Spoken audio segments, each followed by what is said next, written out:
Since just a few months ago, Sony RX100 got its first main competitor, and of course I'm talking about the Canon G7x. The interesting thing about this Canon is that it uses exactly the same sensor like Sony. When comparing image quality from these two great cameras, I think in practical use they are identical. So the main differences are in functions, built-in options and the way you use them. For example, the things that are better on a Sony is that it has built-in electronic viewfinder. Canon does not have it and you cannot attach it externally. Also, the pop-up flash in Sony can be tilted upwards, so you get rudimentary bounce function, and you cannot do that with Canon. It always fires in the front. On the Sony there is more options to customize the camera. You can customize several buttons on the back, and also the quick menu can be completely reassigned the way you like it.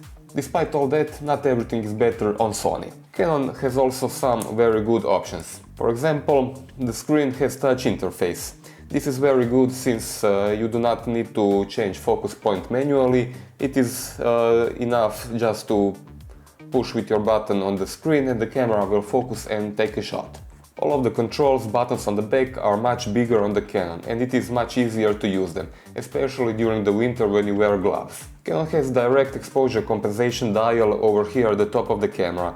This is more logical layout for someone who is a complete amateur. It is much easier to understand what these functions do and how to use it. Also, video recording is much better in Sony. Canon is not bad, it also has Full HD at 60 frames per second, but Sony has better quality and more advanced features.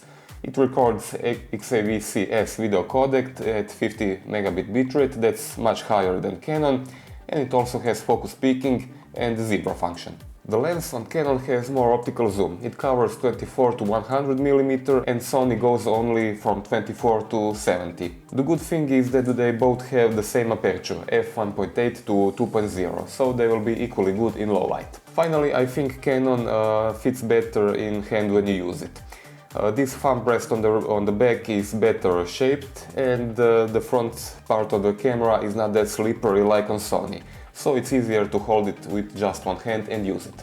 So to round things up, both cameras are excellent. Image quality is the same, but I think Canon is more for amateur users since it is a bit easier to understand and use. The Sony on the other side is better for more advanced users and those who like to change their settings often. It has much more customization options and much more advanced features. That's all for this review. Thanks for watching and subscribe to our YouTube channel. Goodbye.